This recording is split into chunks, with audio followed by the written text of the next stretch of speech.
Hey folks, Glenn May here with BassResource.com, and I saw a question on the forums the other day that said, how do I get more accurate with spinning gear? And so I wanted to give you a couple tips on how to do that. One of the first things to keep in mind with spinning is if you're familiar with bait casting, you can feather the bait casting reel with your thumb. And when you do that, you can get a lot more accuracy. Well, did you know you can do that with spinning gear too? If you notice, I have a hold of the line here with my finger.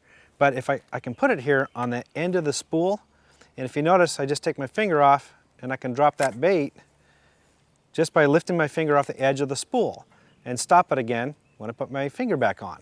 Well, you can also feather it, same sort of way.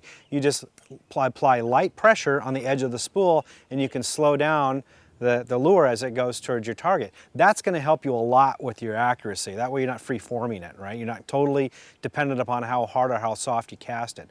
Another thing to keep in mind is to keep your rod right in front of you the whole time. Don't wave it back here behind you because who knows where it's going to go when you go forward. Okay, so keep it right in front of you and you're going to be a lot more accurate that way. Keep the rod lined up with what your target is. And one more thing is just use your wrist. Okay, you don't need to use your forearm. We're not throwing passes here, so you don't need to do that or anything like that.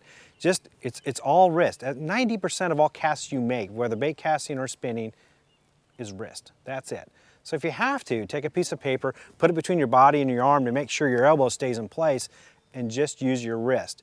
You'll get a lot more accuracy that way. It's really simple. You just like this. Okay? And I feathered it with my finger. Okay? Okay, and once you have the feathering technique down, think about it. You can also flip and pitch. Have you ever done that with spinning gear? Same sort of thing. It's the same motion that you would normally do with pitching, except now you can feather the reel with your finger. It's real simple, just like that.